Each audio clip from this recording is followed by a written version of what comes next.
సురేష్ గారి ongoing crisis, war impact, adverse impact భారతదేశం మీద, భారతదేశం చుట్టుముట్టిన దేశాల మీద ఎలా ఉంది ఇప్పటివరకు, ఎలా ఉండబోతుంది ఇక మీదట? మనకి రెండు మెయిన్ కన్జంప్షన్ ప్యాటర్న్స్ ఉంది. ఒకటి ఎల్పిజి, అది డొమెస్టిక్ అండ్ కమర్షియల్ ఉంటుంది. ఇంకోటి మనది petrol, diesel, air turbine fuel, మన ఎయిర్ క్రాఫ్ట్ వాడుతున్న ఫ్యూయల్. కెరసిన్ ఎక్కువ ఇంపాక్ట్ లేదు, ఎందుకంటే ఎల్పిజి వచ్చినప్పటి నుంచి జన్ధన్ యోజన కింద ఉన్న సబ్సిడీ కింద వచ్చినప్పుడు, మన ఎల్పిజి సబ్సిడీ స్కీమ్ తీసుకొచ్చినప్పుడు కిరోసిన్ వాడకం తగ్గించేసారు, చాలా తగ్గిపోయింది అన్నమాట. అది మనకు ఒక పెద్ద రిలీఫ్. కానీ మన దగ్గర ఇప్పుడు రాబోయే ప్రాబ్లం బేస్లీ ఎల్పిజి, ఎందుకంటే ఎల్పిజి స్టోర్ చేయలేము. ఖతార్ ఫెసిలిటీ మీద కొట్టారు ఇరాన్. ఖతార్ ఒక ప్రొడక్షన్ బంద్ చేసేసారు.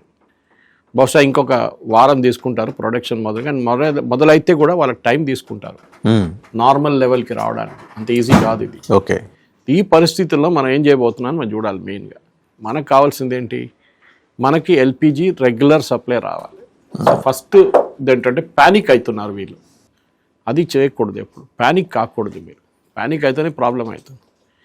ఈ స్పెషల్లీ కమర్షియల్ సెక్టర్లో చాలా మటుకు ఎల్పిజి వాడతారు. రోడ్ సైడ్ రెస్టారెంట్ నుంచి పెద్ద రెస్టారెంట్ సిలిండర్లు వాడతారు. ఇప్పుడు వాళ్ళు కొంతమంది బెంగళూరులో స్ట్రైక్ ఉందన్నారు. ఇప్పుడు ఈ రోజంతా అక్కడ ముంబైలో 25% బంద్ అయిపోయింది. ఇంకా వారం లోపల 50% బంద్ అవుతున్నాడు. కానీ గవర్నమెంట్ ఆఫ్ ఇండియా ఒక ఆర్డర్ ఆల్రెడీ ఇచ్చేశారు, ఎల్పిజి ప్రొడక్షన్ పెంచుకోమని చెప్పేసి. సో అన్ని యూనిట్స్ ఎల్పిజి ప్రొడక్షన్ పెంచేస్తారు ఇప్పుడు ఇమీడియట్గా. ఎందుకంటే మనకి ఆల్టర్నేటివ్ సోర్సెస్ ఉన్నాయి. ఖతార్ ఒక్కటే కాదు, మిగతా సోర్స్ నుంచి కూడా. Where from you will get, sir? The plenty of nations you can get it from other sources also. Like even at one time Iran కూడా second largest gas producer Iran.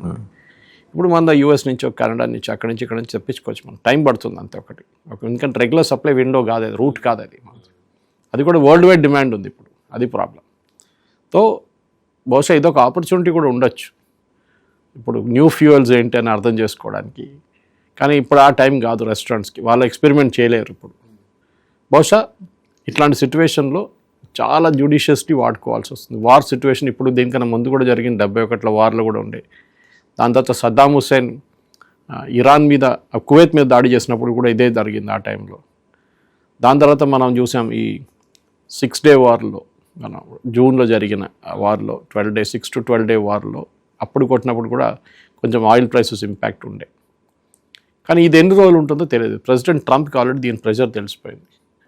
ఆయన అంటున్నారు నేను యుద్ధం ఆపేస్తూ అంటున్నారు. కానీ మనం ఏం చేయాలంటే మన వైపు నుంచి మనకు కావాల్సిన ఫస్ట్ మనం చూసుకోవాలి, మన దేశానికి కావాల్సింది. తర్వాత బంగ్లాదేశ్ కానీ, శ్రీలంక కానీ, పాకిస్తాన్ని హెల్ప్ చేయడం తర్వాత ఉంటుంది. బంగ్లాదేశ్ ఆల్రెడీ మన దగ్గర అడుగుతున్నాం, వాళ్ళకి ఫ్యూయల్ కావాలంట. Did they made their request అండి? ఆఫీషియల్ రిక్వెస్ట్ పంపించారు, వాళ్ళకి కావాలండి. శ్రీలంకని మనం డెఫినెట్గా హెల్ప్ చేస్తాం, దాంట్లో డౌట్ లేదు. At the same time Pakistan చేయాలన్నా లేదా అనేది ఇంకో ప్రశ్న. తాలిబాన్ వైపు ఇంకా ప్రాబ్లం ఉంటుంది, ఎందుకంటే డైరెక్ట్ అప్రోచ్ వాళ్ళకి, సీ రూట్ లేదు వాళ్ళకి. It has be through Pakistan only. ఒక డీల్ అక్కడ చేసుకోవచ్చు. కానీ మన దగ్గర ఇప్పుడు మెయిన్గా అంటే ఒకవేళ మనం ఆఫ్ఘనిస్తాన్కి పంపించాలనుకున్న ఉంటే పాకిస్తాన్ రూట్ నుంచి వెళ్ళాల్సి వస్తుంది. ఇనిషియలీ ఇరాన్ నుంచి వెళ్ళుకోవాలి, కానీ ఇరాన్ ఇప్పుడు ఆ సిచ్యువేషన్ బాగాలేదు, అక్కడ నుంచి వెళ్ళలేము మనం. కానీ మన దగ్గర ఉన్న కన్జంప్షనే మనం కొంచెం ఇప్పుడు జ్యుడిషియస్లీ వాడుకోవాలి. మన దగ్గర ఎప్పుడు మీకు తెలిసిందే వాసుదేవన్ గారు, ₹2 పెట్రోల్ ప్రైస్ పెంచుతానంగానే మన దగ్గర పెద్ద లైన్లు కట్టేస్తుండే ముందు. ఇప్పుడు ఆ ప్రాబ్లం లేదు మనకి. వారానికి పెంచడం లేదు. ఇప్పుడు మనం నెలకు ఒకసారో, 2 నెలలకు ఒకసారో, 3 నెలలకు, ఇప్పుడు చాలా రోజులు అయిపోయి పెట్రోల్ ప్రైస్ పెంచి $120 దాకా మనం గవర్నమెంట్ ఆఫ్ ఇండియా అంటున్నారు వీ కెన్ మేనేజ్. ఎందుకంటే మనం రష్యన్ ఆయిల్ తెప్పించుకుంటున్నాం. రష్యా నుంచి మనకి ఎందుకు వస్తుందో తెలియదు కూడా. బహుశా నా అంచనా ప్రకారం $40 ఇయర్ రష్యా ఇప్పుడు 60 దాకా ఇస్తారు వచ్చినట్టు. అది మనకు చెప్పరు కూడా. వెనిజువేలన్ ఆయిల్ వస్తుంది మనకి, ప్రాబ్లం లేదు. అది 40-50 మధ్య రిలయన్స్ మేనేజ్ చేసుకుంటారు అది. అది కాకుండా మన దగ్గర వైజాగ్ వైపు రిఫైనరీ, కొచ్చిన్ రిఫైనరీ, మ్యాంగ్లూర్, అన్ని చాలా రిఫైనరీస్ మన దగ్గర ఉన్నాయి పనిచేస్తుంది. జామ్నగర్ వైపు ఉంది, అది కూడా దట్స్ ఆల్సో టేకింగ్ కేర్. మనకి యాజ్ ఆఫ్ నో ప్రాబ్లం లేదు. ఆయిల్ నిన్న రాత్రి నుంచి కిందకి పడ్డం 110 దాకా వచ్చింది నిన్న. బహుశా 99కి నిన్న ఆఫ్టర్నూన్ దాకా వచ్చింది, మళ్ళీ 102కి వెళ్ళింది. ప్రెసిడెంట్ ట్రంప్ ఇచ్చిన ఇండికేషన్ తర్వాత బహుశా ఇవాళ నేను అనుకుంటాను, నా అంచనా ప్రకారం ప్రెసిడెంట్ ట్రంప్ స్ట్రెయిట్ ఆఫ్ హార్మోజ్లో US నేవీని పెట్టేస్తారు. ఓకే, ఆ కర్గ్ ఐలాండ్ ఏదో క్యాప్చర్ చేయాలని అది అంత ఈజీ కాదు, యాక్చువల్లీ అర్థం చేసుకుంటలేరు ప్రజలు. నేను కూడా అనాలిసిస్ చూశాను, కానీ దాని తర్వాత మేము కొన్ని స్పెసిఫిక్గా సైంటిఫిక్గా ఉన్న కొన్ని ఛానల్స్ చూశాను ఈ కర్గ్ ఐలాండ్ గురించి. అంత ఈజీ కాదు, దేర్ ఆర్ లిమిటేషన్స్ అండి చాలా. అది అంత ఈజీగా క్యాప్చర్ చేస్తే కూడా వాళ్ళకి రూట్స్ ఉన్నాయి మిగతాది. It is not that island. In fact ఆ ఎంటైర్ ఛానల్లో ఖత్తర్ అండ్ ఇరాన్ ఇద్దరు ఒకటే ఆయిల్ ఫీల్డ్ దగ్గర వాళ్ళ పోరాటం చాలా రోజుల నుంచి ఉన్నాయి. ఇది మాది, ఇది మీదని చెప్పేసి. నీళ్ళల్లో ఒక లైన్ గీయలేం కదా మనం. So they are fighting over the oil fields అన్నమాట. మీరు కర్గ్ ఐలాండ్ బట్టి మీకు ఏం రాదు అక్కడి నుంచి. But 80% of oil reserves Iran. So ఏం చేయాలంటే సొల్యూషన్, ప్రాక్టికల్ సొల్యూషన్ ఇప్పుడు ఫస్ట్ యుద్ధం ఆపేసేయండి, ఓకే, బాంబింగ్ ఆపేసేయండి. ఇరాన్ దగ్గర స్ట్రైట్ ఆఫ్ హార్మూజ్ ఓపెన్ చేయమని చెప్పండి. మేము చేయము, మేము కొడతా అంటే then US navy will come in to the picture. కానీ ప్రతి షిప్ని మీరు ఎస్కాట్ చేయలేరు. ఎక్కడ చేస్తున్నాడు ఆడ థౌజండ్స్ ఆఫ్ సూసైడ్ బోట్స్ తీసుకొని వాడు ఎక్కడి నుంచి పారిపోతాడు, మిసైల్ తో కొడతాడు, పెట్టుకున్నాడు, సీ మైన్స్ పెడతాడు, డ్రోన్స్ తో కొడతాడు, తెలియదు మనకి. అదొకటి ఉంటుంది. సో బహుశా ఇప్పుడు ఇరాన్ ఏమన్నారు, ఫస్ట్ మేము ఓన్లీ యుఎస్ అండ్ నేటో షిప్స్ని కొడతాము అని చెప్పారు. చైనీస్ షిప్స్ని మేము ముట్టము, రష్యన్ షిప్స్ని మేము ముట్టాము. So what you can do right now is Russian flags పెట్టేసి షిప్స్ని స్ట్రైట్ ఆఫ్ హార్మూజ్ నుంచి పంపించండి. కానీ దాన్ని కూడా ఏం చేస్తారో మనకు తెలియదు. మొన్న ఒక షిప్, అన్ఫ్లాగ్ షిప్ని కొట్టారు వాళ్ళు, ఒక డ్రోన్. అట్లాంటి పరిస్థితుల్లో స్ట్రైట్ ఆఫ్ హార్మూజ్ ఓపెన్ చేయడం ఒకటే కాదు సొల్యూషన్.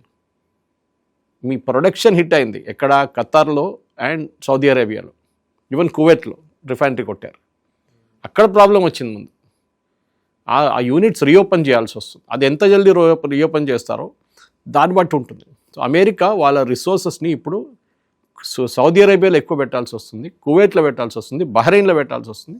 అండ్ ఆల్సో ఇన్ వాళ్ళ ఫెసిలిటీస్ మీద కాదు, వీళ్ళ ఫెసిలిటీస్ దగ్గర, ఆయిల్ ఫెసిలిటీస్ కానీ గ్యాస్ ఫెసిలిటీ, అక్కడ వాళ్ళు ప్రొటెక్షన్ ఇవ్వాల్సి వస్తుంది.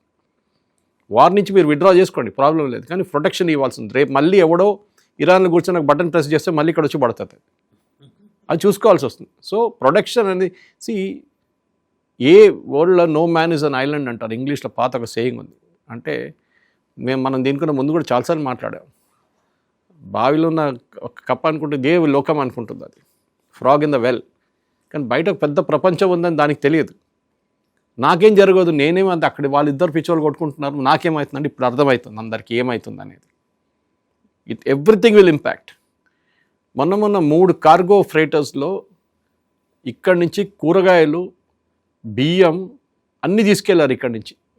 ఇన్ఫ్యాక్ట్ లులు గ్రూప్ వాళ్ళు కంప్లీట్ కార్గో ఫ్రైటర్ని స్పాన్సర్ చేసి చార్టర్ చేసి తీసుకెళ్లారు. ఏది దుబాయ్కి. ఎందుకంటే వాళ్ళ దగ్గర ప్రొడక్షన్ లేదు, వాళ్ళ దగ్గర ప్యాడీ కల్టివేషన్ లేదు కదా, మొత్తం బయట నుంచి తీసుకురావాల్సి వస్తుంది. సో ఈ ఎయిర్లైన్ ఫ్లైట్లో మొత్తం పోతుంది, అది షిప్స్ మూవ్ అవట్లేదు. మీరు ఎట్లా తెచ్చుకుంటారు మీరు? సో ఇది వాళ్ళకున్న ప్రాబ్లం వాళ్ళకుంది, మనకు ఆ ప్రాబ్లం లేదు ఇక్కడ. ఏది మనకి ఫుడ్ ప్రాబ్లం మనకి లేదు, వాళ్ళకి ఆ ప్రాబ్లం ఉంది. మనకేంటి ఆ ఫుడ్ వండడానికి ఉన్న ప్రాబ్లం వచ్చింది. సో ఈవెన్ గల్ఫ్ కంట్రీస్లో కూడా యుఏఈ లాంటి ప్లేస్లో చాలామంది ఎక్స్పాట్రియట్స్ వెళ్ళిపోతున్నారని చెప్తున్నారు రూమర్స్ ప్రకారం. డెఫినెట్గా, ఎందుకంటే సేఫ్టీ చూసుకుంటారు వాళ్ళు. ఇప్పుడు ఎందుకు ఇక్కడ అంత సర్దుమంది అయినాక రిటర్న్ వద్దాం మనం అని చెప్పేసి. సో మన దగ్గర మన ప్రేక్షకులు అర్థం చేసుకోవాల్సింది అంటే ప్యానిక్ చేయక్కర్లేదు. అట్ ద సేమ్ టైం ఈ జనరేషన్లో చాలామంది 71 వార్ చూడలేదు. 71 వార్ చూసిన తక్కువ. 71 వార్లో ఇదే షార్టేజ్ మనకు ఉండే. వస్తుంది, ఏ యుద్ధం వచ్చినా కానీ షార్టేజ్ వస్తుంది. మన కార్గిల్ యుద్ధంలో అంత ఇంపాక్ట్ లేకుండే. సింధూర్ అయితే 4 రోజులు అయిపోయినాయి. కానీ ఏ రోజు మన ఆయిల్ ఫెసిలిటీస్ మీద పాకిస్తాన్ కొడతారో మనకు చూసాం. జామ్నగర్ని కొట్టడానికి ట్రై చేశారు సింధూర్లో, కాలేదు, అది అడ్డుకున్నాం మనం. వచ్చే డ్యామేజ్ జరిగితే డెఫినెట్లీ ఆ పెట్రోలియం ప్రొడక్షన్ ఆగిపోతుంది అక్కడ, మనది తక్కువ ఇమీడియట్గా పోతుంది. ఇప్పుడు మనకిచ్చిన దాని ప్రకారం రష్యన్ ఆయిల్ నుంచి, రష్యా దగ్గర నుంచి మనం కొనుక్కున్నప్పుడు కూడా మనకు అక్కడ 2 ఉన్నాయి. ఒకటి నయారా అనే ఫెసిలిటీ ఉంది మన దగ్గర, అక్కడ పెట్రోల్ బంక్ కనిపిస్తుంది. దాంట్లో రాస్నెట్ అని చెప్పి రష్యన్ కంపెనీకి స్టేక్ ఉంది దాంట్లో. వాళ్ళని బ్యాన్ చేశారు ఇనిషియల్లీ యూఎస్. ఆ బ్యాన్ లిఫ్ట్ చేస్తారో లేదో తెలియదు ఇప్పుడు కూడా, అది చేయాల్సి వస్తుంది. అండ్ నిన్న రాత్రి వాద్యవన్ గారు అన్నిటికంటే ఇంపార్టెంట్, అది మన ఇండియన్ దానికి చాలా crucial. President Trump and president Putin మాట్లాడుకున్నారంట గంట సేపు. ఇండియన్ కాంటెక్స్ట్లో అది చాలా ఇంపార్టెంట్, ఎందుకంటే యుద్ధం ఆపడానికి మాట్లాడుకున్నారు. కానీ మనకు చాలా పెద్ద ఇంపార్టెంట్, ఎందుకంటే బహుశా ప్రెసిడెంట్ ట్రంప్కి చెప్పుకుంటారు పుటిన్, నేను ఇస్తాను యూరోప్కి పెట్రోలియం ఇస్తాను, గ్యాస్ ఇస్తాను, నాకు ప్రాబ్లం లేదు, కానీ నువ్వు మళ్ళీ వచ్చి బ్యాన్ పెట్టకు. You give me a guarantee that మేము యుక్రెయిన్ దాన్ని కొట్టుకుంటామో సస్తామో నీకేం పోయింది, అది వదిలేసాయి, అయిపోయింది. ఆ వారు ఎవరు పట్టించుకోవట్లేదు. ఇప్పుడు పాపం జెలెన్స్కీ ఇప్పుడు అనుకుంటుండే నా సంగతి ఏంటని చెప్పి ఎవడు పట్టించుకోవట్లేదు. రేపు పెద్ద బాంబులు తీసుకెళ్తే కూడా ఎవడు అక్కడ పడ్డదా అంటారు. సో మన దానికి రష్యా దగ్గర నుంచి మనకు చాలా మటుకు వచ్చేస్తే చాలు, we will be through. Even gas we can get from Russia. Not ఏం కండిషన్స్ ఇవాళ కండిషన్స్ పెట్టే పరిస్థితుల్లో ట్రంప్ ఉన్నాడు నేనైతే అనుకోవట్లేదు. Whatever said is Europe దగ్గర, ఇన్ఫాక్ట్ యూకే దగ్గర 2 రోజులు గ్యాసే ఉంది. స్పెయిన్ దగ్గర అదే ప్రాబ్లం. మొత్తం the entire European nation is having a problem. వాళ్ళకి డైరెక్ట్ పైప్ లైన్ ఉంది రష్యా నుంచి, కానీ వీడు యూక్రెయిన్ వాడు దాన్ని పేల్చేస్తాడు ఎక్కడో. అవును, ఈ వార్లో సైబీరియన్ పైప్ లైన్ ఒకటి ఉంది, బట్ దాన్ని వీళ్ళు ఎక్కడ కూడా సెబటైజ్ చేశారు యూక్రెయిన్ వాళ్ళు. ఇప్పుడు యూరోప్ చెప్తున్నారంట జెలెన్స్కీ దగ్గర అది రిపేర్ చేయమంటున్నారంట. చేయకపోతే పెద్ద ప్రాబ్లం అవుతుంది యూరోప్లో, అది రిస్టోర్ చేయాల్సిందే. అది కాకుండా సౌదీ అరేబియా దగ్గర ఓవర్లాండ్ 2 పైప్స్ ఉన్నాయి, దానికన్నా $8 మిలియన్ బ్యారెల్స్ వస్తుంది అండి. అంత పెద్ద అమౌంట్ రాదు, కానీ బయటికి తీసుకెళ్ళాలంటే. మెయిన్ థింగ్ అంటే వీళ్ళ ప్రొడక్షన్ మళ్ళీ మొదలు పెట్టాల్సి వస్తుంది సౌదీ అరేబియా, అక్కడ ఖతర్ వాళ్ళు గ్యాస్ ప్రొడక్షన్ మొదలు పెట్టాలి. ఈ 2 అయితే స్ట్రేట్ ఆఫ్ హార్మూజ్ మీరు వారాన్ని కూడా బంద్ చేసి పడేని ప్రాబ్లం ఉండదు, వీళ్ళు తెప్పించుకుంటారు ఈజీగా. స్ట్రేట్ ఆఫ్ హార్మూజ్ మీద ఏమైనా మాట్లాడారా సార్? అంటే ఏం తెలియదు మనకి. నిన్న జరిగిన చర్చల్లో ఐ థింక్ ట్రంప్ ఎందుకు పుటిన్ ఫోన్ చేయాలి, దీని నడుమిట్లో పుటిన్ ఫోన్ చేస్తుంది. డెఫినెట్ పుటిన్ దగ్గర చెప్పుంటారు, మీరు ఇరాన్తో మాట్లాడండి, ఇరాన్కి చెప్పండి that this are the condition, మేము వెళ్ళిపోతాం, మా షిప్లు విత్డ్రా చేసుకుంటాం, బహుశా అదే ఉండొచ్చు. మీరు బాంబింగ్ బంద్ చేయండి, ఇప్పటికి మనం సీజ్ ఫైర్, తర్వాత చూసుకుందాం ఏమవుతుంది. అంత స్టేబుల్ అయిన తర్వాత మళ్ళీ కొట్టుకుంటారో సస్తారో మనకు తెలియదు. కానీ మన దగ్గర మన ప్రొడక్షన్ ఫెసిలిటీస్లో IOCL కానీ BPCL కానీ HPCL కానీ ప్రైవేట్ రిఫైనరీస్ కానీ, అది జియో ఉండొచ్చు లేకుంటే నయారా ఉండొచ్చు, వీళ్ళందరి దగ్గర మోర్ దెన్ ఇనఫ్ కెపాసిటీ ఉంది. ఓకే, మన వెనిజువేలా నుంచి వీఆర్ గెటింగ్, మన రిలయన్స్ వాళ్ళు రెగ్యులర్గా తెప్పించుకుంటున్నారు. So we have no issues, ఎందుకంటే ఈస్ట్ నుంచి ఉన్న షిప్పింగ్కి రూట్ ఏ ప్రాబ్లం లేదు. మలకా స్ట్రేట్స్ కానివ్వండి, ఇండియన్ ఓషన్ కానీ ప్రాబ్లం. మలకా స్ట్రేట్స్ అంటే ఇన్ఫాక్ట్ మన కంట్రోల్. సో ఇక్కడ పర్షియన్ గల్ఫ్లోనే నడుస్తుంది ప్రాబ్లం అంతా. ఓకే, సో ఇది ఇంకొక 1-2 వారాలు ఉంటే మనకంత ప్రాబ్లం గ్యాస్ మీదే ఉంటుంది. ఒకసారి గ్యాస్ ప్రొడక్షన్ రష్యా వైపు నుంచి కూడా మనకు దొరికితే then we will be in a stable condition. ఇంకా ఏమని చెప్పుంటాడు అంటే ఈ శాంక్షన్స్ ఎత్తేమని ఏమన్నా అంటాడా, లేకపోతే దాని మీద నోరు మూసుకుని కూర్చోమని చెప్పుంటా? అది శాంక్షన్స్ ఉంటుంది, చెప్పుంటాడు. నా దగ్గర ఇంత గ్యాస్ ఉంది, నా దగ్గర ఇంత ఆయిల్ ఉంది, అమ్మలేకపోతున్నాను, మీరు నా $200 బిలియన్ సీజ్ చేసి యూరోపియన్ బ్యాంక్లో పెట్టుకున్నారు, ఈ ఫ్రాన్స్ అది ఫ్రీ అన్ఫ్రీజ్ చేయండి, తర్వాత మాట్లాడుతూ ఉంటాడు. డెఫినెట్గా ఐ థింక్ ట్రంప్ ఇప్పుడు బ్యాక్ ఫుట్లో ఉన్నారు and Putin is on the front foot. So ఈ పరిస్థితుల్లో పుటిన్, ఆయన ఇంగ్లీష్లో అంటారు పౌండ్ ఆఫ్ ఫ్లెష్ ఈ విల్ డిమాండ్, ఆయన కావాల్సిన అన్ని ఎక్స్ట్రాక్ట్ చేసుకుంటాడు. తప్పేం లేదు కూడా. తప్పెందుకు అంటే పుటిన్కి ఇరాన్ మీద హోల్డ్ ఉంది, ఇంటెలిజెన్స్ అంతా ఇరాన్కి రష్యాని ఇస్తున్నారని చాలా క్లియర్గా తెలిసిపోయింది. ఆయుధాలు రష్యా ఎక్కువ ఇవ్వలేరు, ఎందుకంటే వాళ్ళ ప్రొడక్షన్ మొత్తం హిట్ అయింది. దీంట్లో ఇంకో ప్లేయర్ ఉన్నాడు, చైనా. లోకంలో 2 టాప్ మోస్ట్ ఆయిల్ కన్జ్యూమింగ్ కంట్రీస్లో ఒకటి చైనా, ఒకటి ఇండియా. చైనాకి దీనికన్నా ముందు చాలా మటుకు ఇరాన్ నుంచే ఇప్పుడు చూడు, నిన్న కూడా చెప్తున్నారు, నిన్న ఒక ఇరానియన్ ఎక్స్ కమాండర్ అనుకుంటా, చాలా సీనియర్ మనిషి, I saw his interview, Vasudevan గారు. దాంట్లో ఆయన ఏమన్నారంటే ఈ వార్ స్ట్రాటజీలో ఇంకో స్ట్రాటజీ కూడా ఉంది, అది చైనాకి మన ఇరానియన్ ఆయిల్ డినై చేయడంలో ఉందన్నారు. చైనా చాలా కన్జ్యూమ్ చేస్తుండే ఇరానియన్ ఆయిల్. ఇరాన్ని మొత్తం బ్యాన్ పెట్టినప్పుడు కూడా, ఈవెన్ రష్యాని బ్యాన్ పెట్టినప్పుడు China biggest consumer. Even Venezuela బంద్ అయిపోయింది దుకాణం వాళ్ళది, నుంచి కూడా తెప్పించుకొని ఇప్పుడు అది అప్పుడు రావట్లేదు, ఇరాన్ నుంచి రావట్లేదు. China is facing the biggest crisis. ఇప్పుడు మనం భారతదేశం గురించి ఆలోచించాం, చైనా సంగతి ఆలోచించండి. ట్రెడిషనల్ సోర్సెస్ అంతా కొట్టేశారు. ఇప్పుడు వాళ్ళ మ్యానుఫ్యాక్చరింగ్ సెక్టర్ ఏమవుతుంది, వాళ్ళ దగ్గర ఉన్న 130 కోట్ల మంది ప్రజలు ఏమవుతారు? మన దేశం అంటే డెమోక్రసీ, 10 మంది రోడ్డు మీద సిలిండర్ తీసుకొని వచ్చి కాంగ్రెస్ వాళ్ళు ప్రొటెస్ట్ చేస్తున్నారు కూడా బహుశా. అక్కడ వాడికి ప్రొటెస్ట్ చేస్తే అంత సంగతి వాడు. ఇప్పుడు ఏమవుతుంది వాళ్ళకి? This is going to be the major issue. So మనం ఇంకా 1-10 రోజులు వెయిట్ చేస్తే కూడా మనకు ప్రాబ్లం లేదు భారతదేశంలో. Gas is an issue, correct. అది మనం CNG ఉండొచ్చు, LPG ఉండొచ్చు, మిగతా అన్ని గ్యాసెస్ ఉండొచ్చు. We have to wait and see అది ఏం జరుగుతుంది. కానీ గవర్నమెంట్ ఆఫ్ ఇండియా ఇవాళ కూడా ఇచ్చిన స్టేట్మెంట్ ప్రకారం వాళ్ళు నౌ ఎసెన్షియల్ సర్వీసెస్ యాక్ట్ అది ప్రొమల్గేట్ చేశారు. ఎందుకంటే హోర్డింగ్ జరగకూడదు, సిలిండర్ తీసుకొచ్చి మీ ఇంట్లో పెట్టుకొని బ్లాక్లో అమ్మకూడదు, లేకుంటే దుకాణంలో పెట్టుకొని అమ్మకూడదు అని చెప్పి అది తీసుకొచ్చారు. చూద్దాం.